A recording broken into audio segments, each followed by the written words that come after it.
Bem-vindo ao nosso canal, o canal da Escola Bíblica Dominical e Treinamento de Líderes. Para nós é um prazer enorme, para você que tem nos acompanhado, um feliz 2020, que a graça do nosso Deus venha ser muito mais abundante sobre a sua vida. Estamos diante de um cenário a qual vamos estudar a lição da Escola Bíblica Dominical, que tem como tema central a raça humana, origem, queda e redenção. A raça humana, queda e redenção da raça humana, ou a raça humana, a origem, a queda e a redenção. Com o tema interno da primeira lição, que tem como título Adão, o primeiro homem, que vai iniciar agora no dia 5 de janeiro de 2020. Esse é o tema interno. Adão, o primeiro homem. Pois algumas pesquisas aleatórias tentam provar que houve mais de uma Eva e mais de um Adão. Mas o cenário que fica é: em quem acreditar? Daniel já escreveu por boca de Deus que a ciência se multiplicaria. E se isso de fato é verdade, o tempo está relatando os fatos. Se o homem de fato ele é obra do outro homem e não obra de um ser inteligente como Deus. Se o homem é obra de um ser irracional como o macaco e não uma obra de um ser inteligente, inacessível, transponível, mas que não está ali à altura a sua criatura, quem está com a verdade? Os homens, criatura, ou o Criador de todas as coisas? Fica aí o sinal do nosso estudo e da nossa curiosidade teológica, histórica e sistemática e devocional do nosso estudo. Sou o pastor Elenival Ronquigali Costa, professor de teologia, diretor da extensão Rede Fight Bahia, e estou aqui para compartilhar com você um conhecimento da palavra de Deus, conhecimento esse que tem como objetivo levar você ao conhecimento da palavra viva, chamada Sagrada Escritura. Vamos viajar no tempo das Escrituras Sagradas. Vamos trabalhar de uma forma muito simples e de uma forma precisa. Primeiro passo, nós vamos citar para você aqui agora, é exatamente os 4 objetivos da nossa lição. Já que o nosso relator desta lição, é o pastor Claudio Honor, Claudio Honor de Andrade, se eu não me engano aqui, eu dei uma lida um pouquinho rápida sobre a pessoa que é responsável por essa lição desse trimestre, e ele que trabalhou fortemente na nossa lição. Vamos dar aqui um pause, depois a gente volta. É isso aí, o pastor Claudio Honor de Andrade. Ele mesmo, a lição já diz aqui, que o comentarista é o pastor Claudio de Andrade. Ele é escritor, conferencista e consultor doutrinário e teológico daquela publicadora da Assembleia de Deus, que a cada lição possamos aprender sobre o que Deus espera do ser humano que vive segundo os propósitos dele. Isso aí, já prova que eu li a lição. Ele que haja um relapso assim, mas eu li a lição, ninguém está à altura de Deus e ninguém chegará à altura de Deus. E todos nós temos essa dificuldade a vir no aprendizado, mas o mais importante é que a simplicidade vai amadurecer a sua vida. Então, nesse trimestre, ou nessa lição que nós vamos estudar, falando sobre os objetivos, que fala que é apresentar os conceitos e objetivos da doutrina bíblica do homem, certo? A outra coisa aqui é descrever a criação dos céus e da terra, como foi criado os céus e a terra. Mostrar a criação de Adão, o primeiro ser humano, quando foi, qual o objetivo dele ser criado, o que era antes dele. E quarto, conscientizar a classe acerca da missão e da tarefa do homem. Qual é a missão, qual a missão e tarefa do homem? A doutrina que vamos estudar no decorrer do trimestre, mais exclusivamente de domingo, agora que vem, vai falar sobre a antropologia, que vem do grego, que é antropo, o homem, estudo, ou doutrina do homem. Doutrina quer dizer ensinamento, instrução. Ou antropologia, que é a logia, o estudo que fala sobre a criação do homem. Mas a pergunta que se fica para nós é: quem de fato está como a verdade? O homem que descobriu um crânio exatamente em uma caverna e com um pedaço do seu crânio despedaçado e esquecido, e com a cola da argila para completar o crânio, e diz que descobriu que o homem veio do macaco. Ora, se o macaco é irracional e o homem diz que ele que é racional veio do irracional, isso é para a gente sorrir, é ou não é? É para a gente cantar. Mas tem um hino da nossa irmã Chile Cavalhais, que ela canta assim, ó: não pense que a vida acabou, só lembre que você é um vencedor. Você não é ungido para perder, com Cristo é vencer ou vencer. Ou não pense que a vitória nunca vem, porque vitória para você Deus tem. Se o mar da vida em sua frente está, Deus abriu o caminho desse mar. Ela disse que você vai passar e vai cantar que só o Senhor é Deus. Então, o homem não pode contrapor aquilo que Deus ungiu, decretou e declarou, que Deus é o Criador dos céus e da terra. O homem tem cada dia se decaído, se defasado, porque está tentando encontrar uma existência da qual ele mesmo por si sabe que só um ser inteligente pode relatar esses fatos.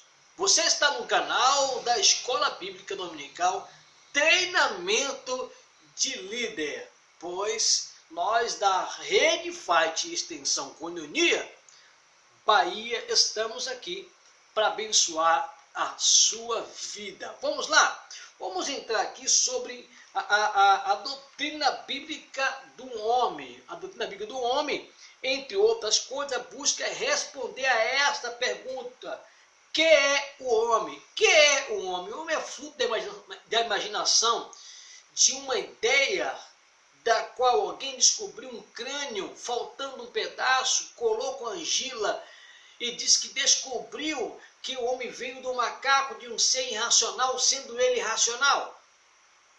Pronto.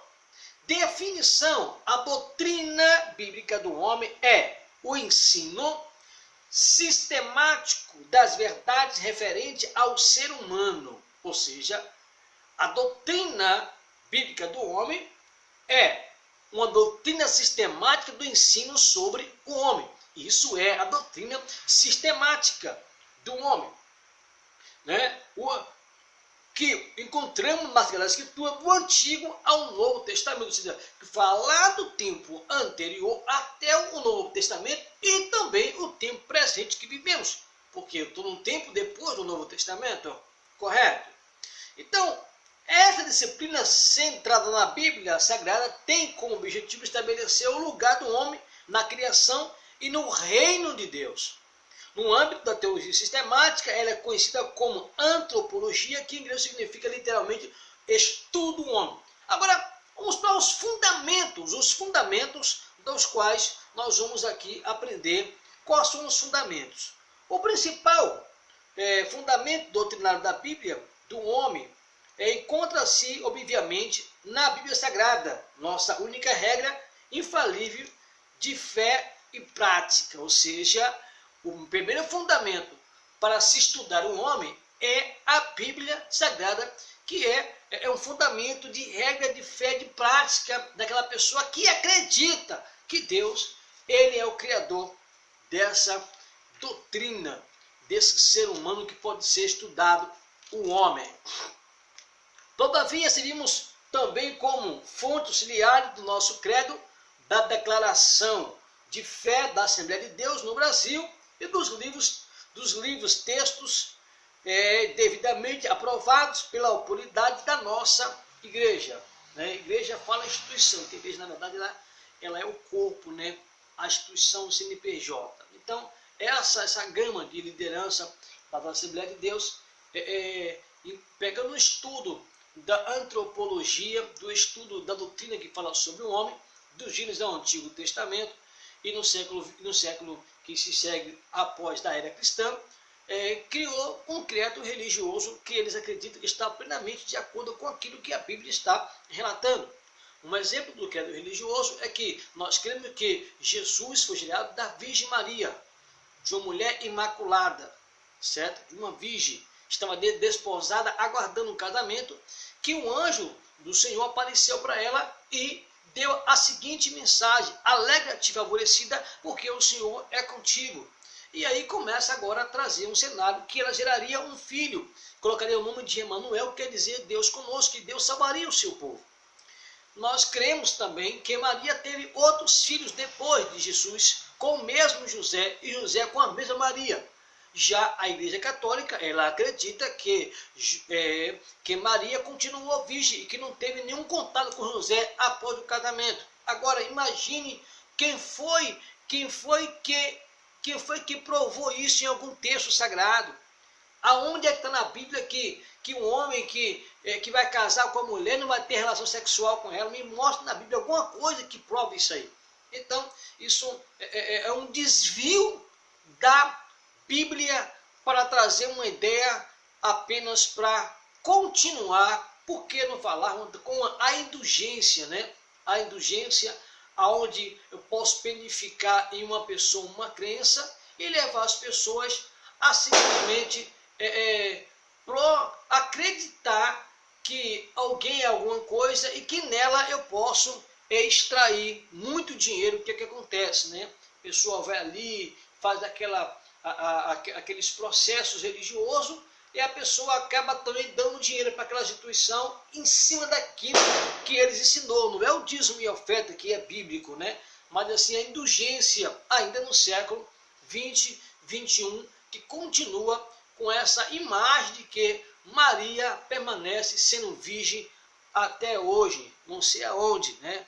Mas isso não é o que a Bíblia está relatando. Então, de forma respeitosa, cada um tem a sua opinião, mas eu prefiro ficar com o que a Bíblia diz. E Maria teve outros filhos e também filha, logo depois que ela gerou Jesus. A ideia de Cristo não era destruir o casamento, segundo José casou. Não era destruir o sentimento de Maria por José, segundo a mesma casou com ele, né?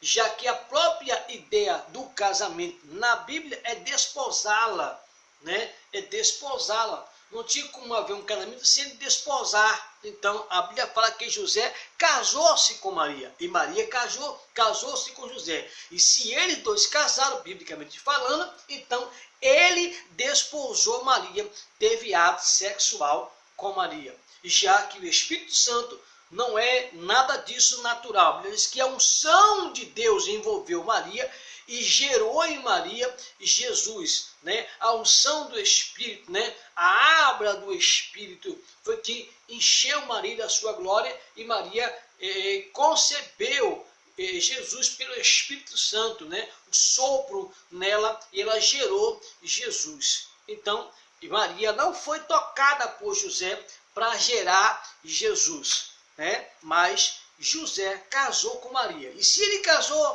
com certeza ele desposou Maria. Então, isso é uma tese que nós acreditamos. Como acreditamos também que o Espírito Santo, ele é Deus. Não é apenas uma força ativa, como a testemunha de Jeová diz que que o Espírito Santo é uma força ativa. É como uma energia que você, por exemplo, você sai um pouco aqui do cenário, você acende uma luz, veja aqui, ela conserta, já clareou aí para você, né?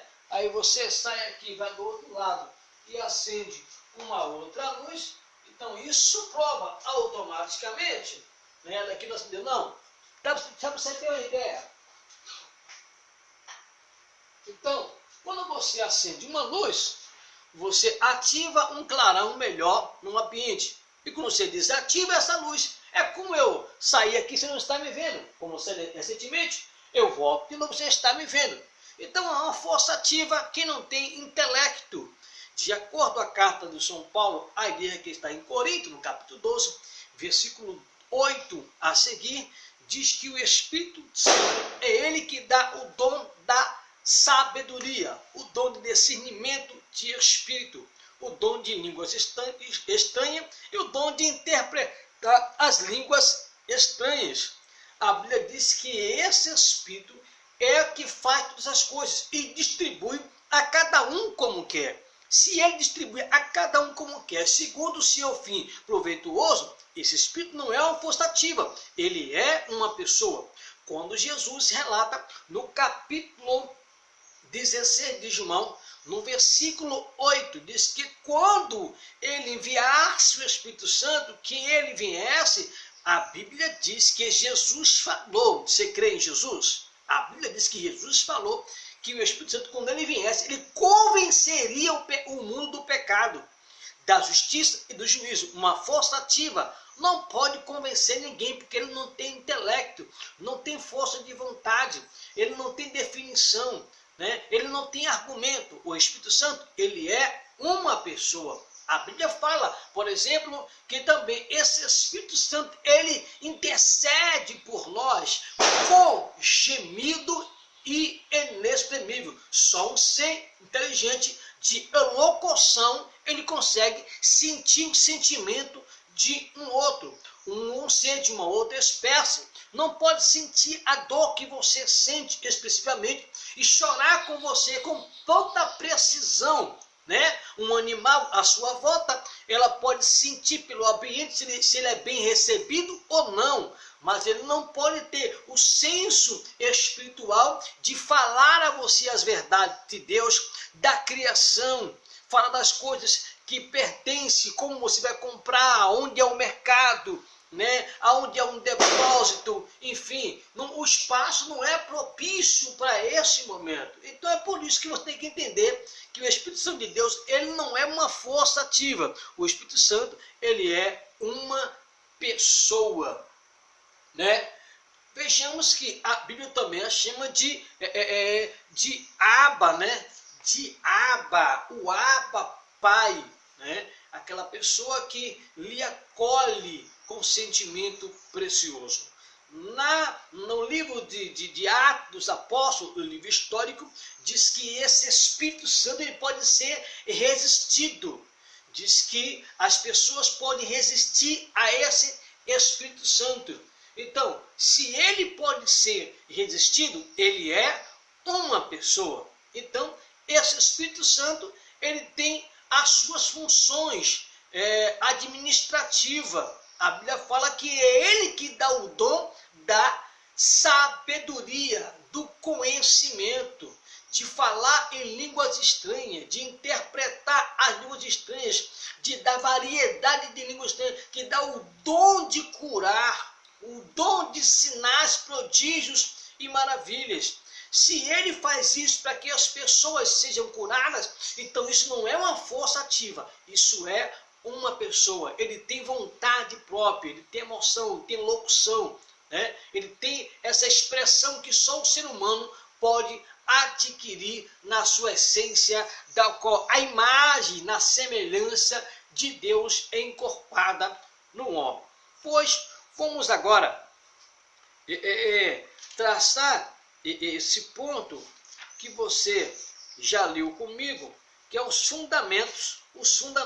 E o primeiro fundamento desse já começou a falar sobre a questão da nossa fé, que na nossa crença, certo? Então você que é professor, que é diretor, que é superintendente ou coordenador da sua instituição, né? E você está aí para tentar tirar uma dúvida em relação a essa questão. Então, isso é o credo que nós acreditamos que está correto. Acreditamos na doutrina dos apóstolos. Por exemplo, em Atos capítulo 4, os versículos que se seguem, diz que a igreja, a comunidade cristã crescia na oração, no partir do pão, na doutrina dos apóstolos. Então, assim, os apóstolos tinham um certo prestígio no rebanho, ou seja, as pessoas viam nele a pessoa de Jesus. Apóstolo quer dizer, ele é do pepo, o apóstolo do grego, aquele que vem após seu Senhor, é tipo discípulo, é aquele que vem seguindo, aquele que viu também a Jesus, que presenciou os sinais, que foram tocados por Jesus. Então, foram homens que o Senhor chamou para a sua administração. Então, o apóstolo é aquele que viu depois do seu Senhor, aquele que seguiu o seu Senhor, aquele que viu o seu Senhor, aquele que vem revelando, né? Quer dizer também o enviado. Ele foi o enviado. Como no livro de Lucas vai dizer que o Senhor enviou os 70. Vai dizer também que o Senhor enviou os 12 discípulos. Mandou que fosse de casa em casa, não entrasse em terras estranhas, a não ser a casa de Israel, pelos quais o Senhor tinha ido até eles, para que fazer deles um porta-voz do evangelho para a nação inteira. Ou seja, se os judeus acreditassem na mensagem que Isaías havia predito, que Moisés havia falado que ver-me-ei, mas não agora, uma estrela surgirão, né? Surgirão do Oriente e vai ferir as temporas de Moabe, né? Se a nação tivesse acreditado que aquela estrela que ocorreu anos, gerações depois, ali pela região de Nazaré, Belém, se a nação tivesse apreciado a mensagem corretamente, a nação teria se convertido. Só que a nação estava tão soberba, tão dona de si mesma, tão apropriada da Bíblia e fez uma outra Bíblia na sua ideologia, que isso custou mal às suas vidas. Custou mal às suas vidas. Por que mal às suas vidas? Porque eles acharam que poderia delegar a Bíblia para segundo os seus próprios conceitos, e aí, mais uma vez, a raça humana ficou sem a salvação. Mas, na fruta de Cafarnaum, onde havia treva, raiou-se a luz. E Jesus foi para a fruta de Cafarnaum e lá curou, libertou e o evangelho foi recebido. Até o samaritano, que não tinha comunhão, passou a ter salvação. Então, até os etíopes, né, que vinham a Jerusalém de ano em ano adorar ao Senhor, achando que o Senhor não tinha vindo ainda, quando chegou lá, o príncipe da rainha de Cadência, o eunuco, foi tocado por Jesus e voltou evangelizando toda a Etiópia, e até hoje a Etiópia é evangelizada graças àquele núcleo que ia de ano em ano a Jerusalém adorar ao Senhor. Até que os discípulos vão e batiza ele sobre aquele pouco de água que encontrou no meio da estrada, e dali em diante a Etiópia foi tocada pela palavra de Deus. Amém? Você está no canal da Escola Dominical e Treinamento de Líderes. Que coisa maravilhosa. Está gostando? Tá boa, não tá a lição? Isso é uma coisa extraordinária. Certo? Então vamos lá para a gente fechar, que já está em 24 para 25 minutos a gravação. É muito rápido, pessoal, é muito rápido. Então, olha cá, a situação aqui dos objetivos, esses são os objetivos da doutrina bíblica do homem. Responder as grandes perguntas do ser humano: quem sou eu? Quem sou eu? De onde vim? O que represento? Qual a minha missão? E para onde vou? Mostrar a dependência do homem em relação a Deus, o Criador, e mantenedor de todas as coisas. Levar o homem a reatar a sua comunhão com Deus através de Jesus Cristo, o homem perfeito. Consolá-los quanto ao nosso destino eterno por meio do sacrifício de Jesus no Calvário, verdadeiro homem e verdadeiro Deus. Essa aqui, meu amigo, essa aqui vai ser forte no decorrer do trimestre. Vai ser forte, porque quando chegar aqui nessa lição aqui, ó, deixa eu ver aqui a questão aqui. Primeiro, deixa eu ver aqui, bem Jesus, o homem perfeito, que vai ser a 12ª lição. Isso aqui vai dar trabalho. Vai dar trabalho na sua sala de aula, para aqueles curiosos, aqueles que vieram de outros conceitos religiosos, que crê que Jesus é apenas um homem, que foi apenas um dos profetas. Vai dar trabalho, né? Vai dar trabalho para você explicar isso para algumas pessoas, mas nada que o Espírito de Deus na oração e o conhecimento claro não convença, né? Pelo Espírito de Deus, que temos dúvidas, e as dúvidas devem ser tiradas, segundo está escrito que ele veio para quebrar a incredulidade sobre Jesus. Amém? Esse é o Espírito Santo, a pessoa. Ele disse que ele enviaria enviarei um outro, um outro. Ele não falou um ser, ele não falou uma força, enviarei um outro da mesma espécie. Beleza? Pega isso aí, muito bom. Então, a criação dos céus e da terra. Em primeiro lugar, Deus criou os céus e a terra, tudo que nele há, tudo que neles há. E só então veio a formar o homem. Em sua infinita sabedoria, o Criador preparou-nos um lugar perfeito e agradável para habitarmos.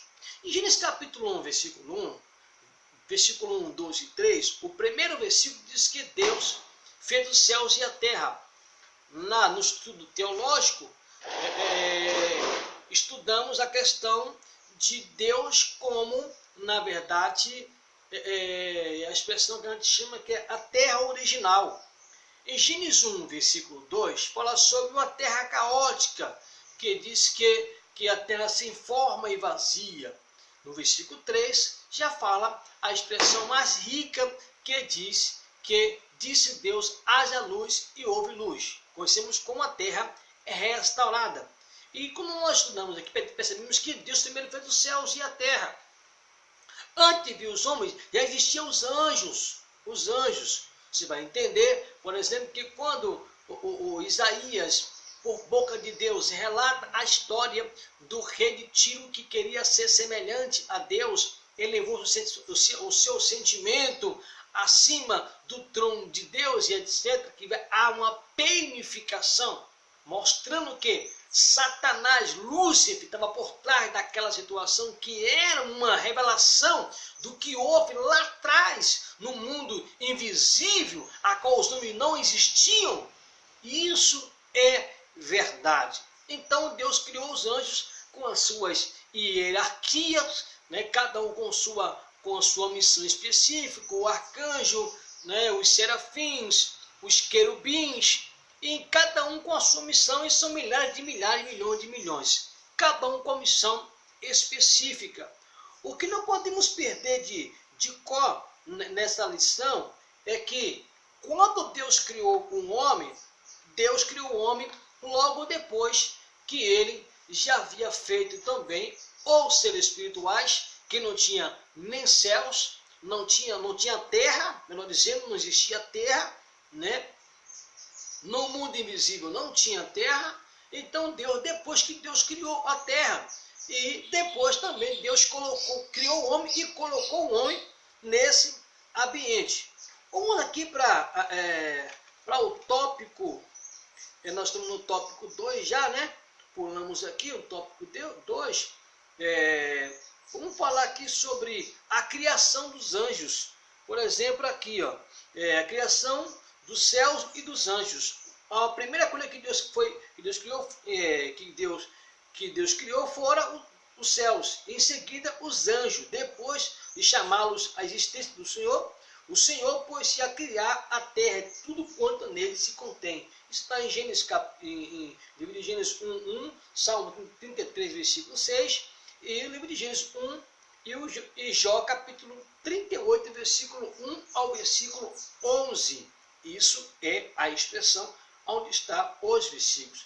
Deus a tudo criou com inigualável, nada igual. Inigualável sabedoria. Por exemplo, aqui, sabiamente o Pai Celeste, antes de formar o homem, criou a terra, a fim de colocá-lo num planeta sustentável, no Salmo 104. A forma como Deus agiu em toda a sua obra é enaltecida pelo autor sagrado de Provérbios, capítulo 8. A sabedoria divina está patente em toda a criação. Salmos, capítulo 19, versículo 1 ao 6. Por essa razão, todas as obras do Senhor são admiráveis, sublimes e ricas em variedade. Salmo 104, versículo 25. Vamos entrar aqui numa situação. Se alguém te perguntar a você sobre os anjos, por exemplo aqui, os anjos são assexuados? Os anjos têm sexo? Ou são inassexuados? Porque lá em Gênesis tem um texto lá que é muito mal interpretado. Está aqui no livro de Gênesis, no capítulo 6, capítulo 6 de Gênesis, se coloca uma situação aqui que as pessoas eu não sei se é intencional ou é porque não tem conteúdo e fica tentando provar aquilo que a Bíblia não falou. Certo? Olha, sua família, no capítulo 6 de Gênesis, a corrupção do ser humano, como se multiplicou, capítulo 6, versículo 1 de Gênesis. Como se multiplicado os homens na terra, lhe nasceram filhas, vindo-se de Deus, vindo-se de Deus, que as filhas dos homens eram formosas, tomaram para si mulheres, as que entre todas mais lhe agradavam. Então disse o Senhor: meu espírito não agirá para sempre no homem. Olha só, o meu espírito não agirá para sempre no homem. O próprio versículo 3 já diz: e disse Deus, o meu espírito não agirá para sempre no homem. Por quê? Porque os seus dias são corruptos. O próprio texto vai relatar essa verdade, certo? O próprio texto já diz que era homem. Só que tentamos encontrar uma verdade obscura e no original e contrapomos a verdadeiro texto original. Quando você vai para o livro de Jó, que você vai encontrar que vai dizer uma outra expressão aqui, eu vou pegar o livro de Jó aqui, só para lhe explicar, que em Gênesis ali é homem. Em Gênesis é homem. No livro de Jó é anjo. No livro de Jó é anjo, certo? Vamos aqui, depois do livro, é o livro poético, né? Livro poético, antes de Salmos.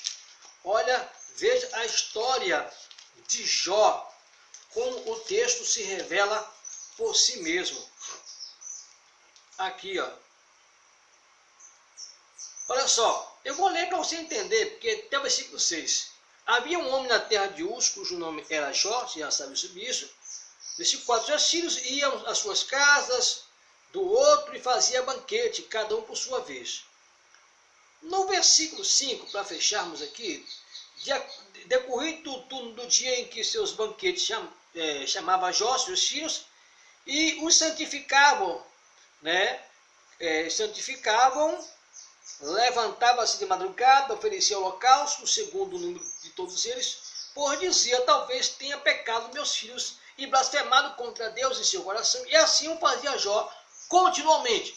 Isso aqui não é vírgula, não é ponto vírgula, isso aqui é ponto, não é dois pontos. Fechou a história.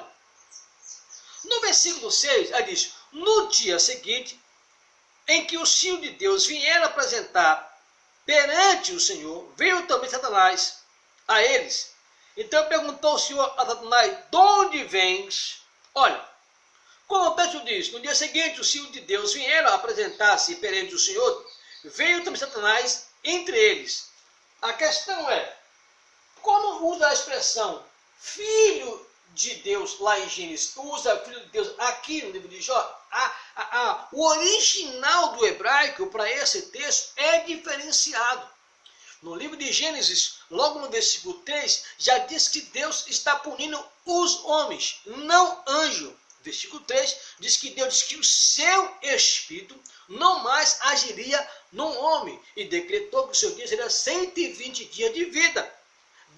Por quê? Porque os seus dias eram maus. O texto não está falando de anjo. No livro de Jó, já fala que depois que os filhos de Jó faz seus banquetes entre si, e que Jó também já apresentam uma oração a Deus, porque talvez eles tenham pecado nesse período e tenham ferido a Deus, ofendido a Deus, porque pecado é ofensa, né? É desviar-se o alvo, sair do destino correto. Então Jó apresenta a Deus essa situação. O que você vai ver aqui, de suma importância, é que no livro de Jó, logo vai dizer que no dia seguinte, os filhos de Deus. Olha, eu vou botar no texto para você ver a situação. Como como a gente às vezes precipitadamente nos erramos na interpretação da Bíblia. No dia seguinte, em que os filhos de Deus vieram apresentar-se perante o Senhor, veio também Satanás entre eles. Essa reunião aqui não é na terra, não é o filho de Jó. Essa reunião aqui é nos céus. Mas se prorreta numa reunião espiritual. É tipo aquele texto lá que Jesus mostrou que houve uma reunião de seres espirituais, numa festa de pessoas que faziam parte de uma linhagem, com as suas vestes espetacular, própria, definida, com um selo que ninguém podia ter. Ele disse que apresentou-se alguém também no cenário.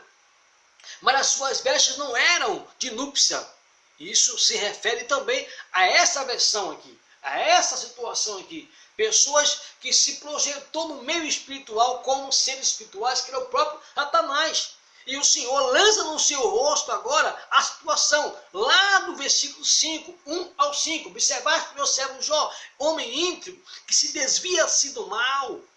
Então Deus lança na cara de Satanás, né, a situação de quem era o homem tão frágil, tão supérfluo na sua matéria em termos de detrimento, já com o pecado de Adão e Eva na sua genética, todavia aprendeu a reverenciar ao grande Criador na sua pequenez. Já o Satanás, ou Luzbel, o anjo de luz que havia se decaído, que hoje Satanás é diabo, por aí se vai, a antiga serpente, diz que ele agora, no corpo transponível, pecou com tanto conhecimento, com poder de raio de luz, e adiante, a Bíblia disse que ele a si mesmo pecou com toda essa magnitude de poderio sobre a sua vida. E o Senhor mostra a pequenez do homem se dobrando diante de Deus, e ele, que tinha tanta capacidade, de repente elevou o seu coração, que tinha muito mais razão para perceber as coisas de Deus do que o próprio homem. E agora, o Luzbel, Satanás, tenta confundir o próprio Deus, dizendo, o Senhor, porventura, nunca deixou eu tocar em Jó, o Senhor cobre Jó de bens, por isso que Jó te adora. Agora, vou lhe provar que Jó não é essa pessoa que o Senhor diz, deixa eu tocar nele, e vou lançar no seu rosto, que ele vai blasfemar contra a sua face. E Deus agora, já que Deus desafiou ele, provocou ele, ele agora sai, chega lá, quebra a cara e não consegue nada do que ele queria. E Jó serve de um instrumento para provar aonde existe Deus, aonde está Deus, aonde é que Deus consegue ver o homem e como Deus vê o homem além da nossa imaginação. Deus vê o homem de uma forma que nem Satanás consegue ver a estrutura que um homem, que uma mulher de Deus tem. Essa é a verdade do texto. Percebeu? Você está no canal da Escola Bíblica Dominical e Treinamento de Líderes. Pois, para fechar, já está em 40 minutos do nosso vídeo. Não podemos narrar tudo porque a lição é muito grande. E o importante não é narrar a lição toda, é dar você os pontos mais importantes que vai ser polêmico para a sua lição, certo? Para a sua leitura, para a sua turma, para a sua classe. Então aqui eu vou para o quarto ponto que fala sobre a missão e a tarefa do homem. Glorificar a Deus, preparar, propagar a espécie, governar e administrar o planeta. Eu vou falar isso aqui na seguinte questão. Deus, ele trabalhou com o homem segundo a sua imagem e a sua semelhança. E há uma confusão entre imagem e semelhança. O que é a imagem de Deus no homem e o que é a semelhança de Deus no homem? Quando a Bíblia fala que Deus formou o homem segundo a sua imagem e a sua imagem o fez a sua semelhança, a imagem de Deus no homem é a verdade. Deus não é a verdade porque Deus aprendeu como alguém. Deus, ele é a verdade porque nele emana toda a verdade. A Bíblia fala que não mintais, falai a verdade uns aos outros.